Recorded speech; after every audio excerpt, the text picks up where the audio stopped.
In today's video, I'm going to show you how to add audio spectrum stickers in CapCut quickly and easily. This is a great way to make your edits look more dynamic, more professional, and way more engaging, especially if you want your video to react visually to music or voiceover. Whether you're making edits for YouTube, shorts, reels, or just having fun with CapCut, this simple trick can instantly improve your content. If this tutorial helps you out, make sure to hit like and subscribe for more easy editing guides. Alright, let's jump right in. First, open your project inside CapCut. Once you're in the editor, look at the top menu and find the Stickers tab. This is where CapCut keeps all of its sticker options, effects, style graphics, and animated elements that you can add to your timeline. Tap or click on Stickers to open the sticker library. Now that the sticker panel is open, go to the search bar and type Audio Spectrum. CapCut will show you different spectrum style sticker options that you can use in your edit. These are perfect if you want that music visualizer look or want to give your video a more energetic, beat-driven style.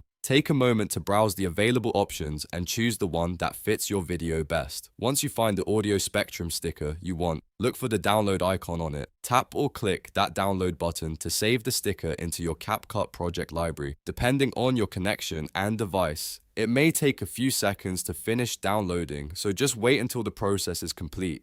This is an important step because you need the sticker downloaded before you can insert it into your timeline. After the download is finished, you'll notice that the download icon changes into a plus icon. That means the sticker is now ready to be added. Simply click the plus icon and CapCut will place the audio spectrum sticker directly into your timeline or onto your canvas, depending on how your version of CapCut is set up. From there, you can position it wherever you want on the screen, resize it and adjust it to match the style of your video. You can place it near the bottom, center it around your audio source, or use it as a main visual element in your edit. If you want it to look even better, make sure it lines up with the beat of your music or the rhythm of your voice clip. And that's it. You've successfully added an audio spectrum sticker in CapCut. It only takes a few seconds once you know where to look, and it can make a huge difference in how polished your videos feel. If this video helped you, please remember to like the video and subscribe for more CapCut tutorials, editing tips, and beginner-friendly how-to guides. Thanks for watching, and I'll see you in the next one.